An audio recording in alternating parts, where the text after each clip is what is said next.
सबसे पहले तो आप लोगों को बहुत बहुत धन्यवाद। मैं कौशल सिंह पेशे से पत्रकार भी हूँ। 2017 से पत्रकारिता कर रहा हूँ। मेरे पड़ोसी हैं लोग, उन्हीं लोगों से काफ़ी तंग आकर मैं आप लोगों को बुलाया हूँ कि अपना बात आप लोगों के सामने रख सकूँ, जिससे जनता तक पहुँच सके कि मेरे साथ मतलब क्या क्या अत्याचार हो रहा है।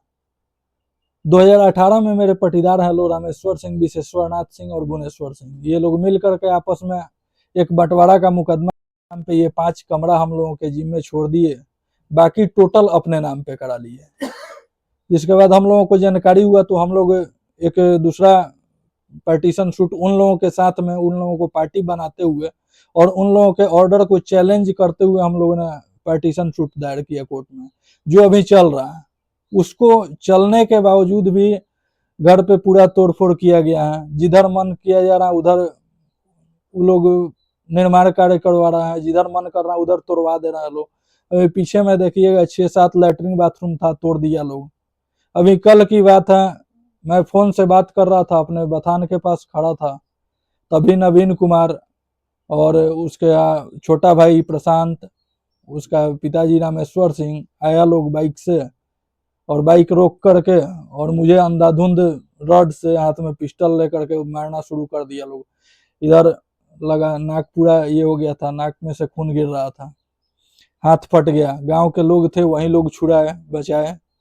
थाना में पे आवेदन तो दिए, देखिए क्या होता है। प्राथमिकी हो गई है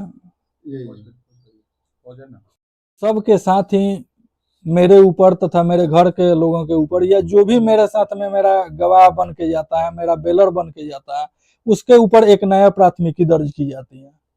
और अभी तक नहीं तो भी 17-18 एफआईआर दर्ज किया गया है मेरे ऊपर, मेरे परिवार के लोग की निष्पक्ष जांच किया जाए।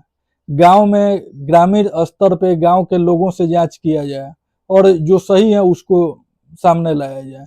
मैं अभी विगत 24 जनवरी को दिशा का बैठक था, उसी में एमपी साहब ने बुलाया था मुझे, तो उसमें हम आवेदन लिखे थे एमपी साहब को, डीएम साहब को, एसपी साहब को, जिसमें गांव के मुखिया, सरपंच, वार्ड और गांव के जितने लोग हैं सभी लोग साइन किए थे।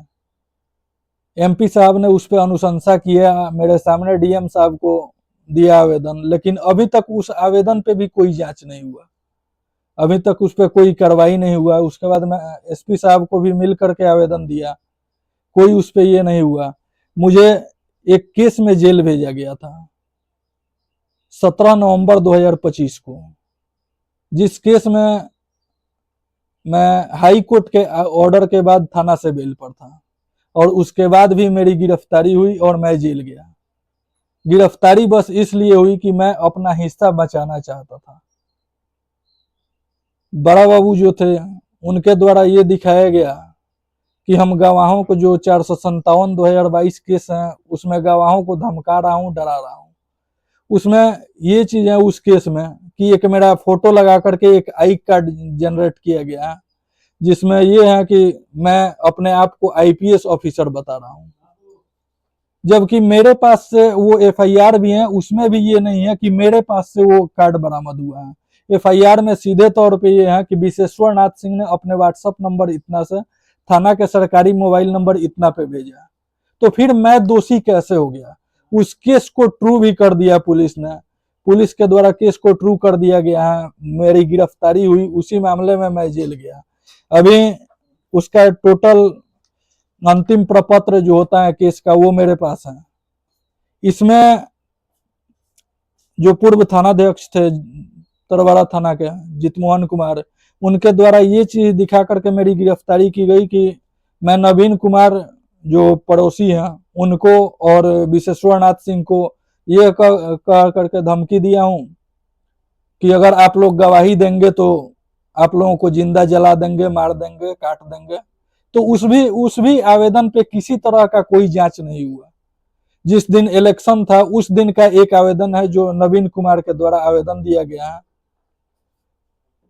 वो भी आवेदन जब आप देखिएगा तो जो टाइम दिया गया है, जो समय दिया गया है, अगर मेरा कॉल लोकेशन, मेरा मोबाइल टावर लोकेशन जांच किया जाए तो उस समय मैं यहाँ पे मौजूद ही नहीं हूँ। उस समय वो भी यहाँ पे मौजूद ही नहीं है, वो सिवान में है और मेरे ऊपर आवेदन दे रहा है कि हम उनको घेर करके उनको ये किए हैं उनके साथ। और इसके साथ ही मेरे साथ 10 तारीख को 10 नवंबर को एक फिर आवेदन विशेश्वर नाथ सिंह दे रहा है कि उनको चांदपुर बाजार से गांव के बीच में घेर करके उनको मैं धमकी दिया। तो 10 नवंबर को मैं बता दूं, मेरे पास फोटो भी है, मैं पटना हाई कोर्ट गया हुआ था अपने निजी काम से, इसी सब केस मुकदमे को लेकर के ही मैं पटना हाई कोर्ट गया था, लेकिन उस पर कोई किसी तरह की जांच नहीं हुई। अच्छा, एक चीज पूछना चाहते हैं कि प्रशासनिक अधिकारियों से, जिले के आला अधिकारी हैं, उनसे क्या मांग होगी आपको? उनसे मांग मेरी बस यही है कि निष्पक्ष जांच की जाए, ग्रामीण स्थल पे पहुंच करके बड़े अधिकारी जो हैं, थाना पे मुझे विश्वास नहीं है, बड़े अधिकारी यहाँ पे पहुंचे और जांच करें। मुजबानी बैनामा कराने का हक जमा रहे हैं, जो हम डिग्री करा लिए हैं। मुजबानी है ना, रोकने गए हम, जो यहाँ ईंटा मत रखिए, बालू मत रखिए, तो बढ़िया जबरदस्ती ईंटा और बालू और गिट्टी रख करके हमको जाम किए हैं। आपके पट्टेदार हैं क्या वो? नहीं। क्या आपका परिचय क्या है? हमारा रविंदर सिंह नाम है।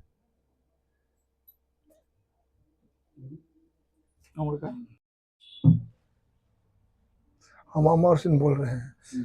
हमारे जमीन पर बरियारी घर बना रहे हैं, सरकारी जमीन आकर नाप लिया, उसको भी मानता नहीं है, पंच को भी नहीं मानता है और झूठों खड्डा कर केस कर देता है। कल भी केस किया है, हमारे ऊपर दरखास्त दिया है। इतना दबंग है, इतना दबंगी कर रहा है, जानते हैं। जमीन पर मकान बना रहे हैं, बना लिया है, छत पर हमारा 2 हाथ होकर बना लिया है।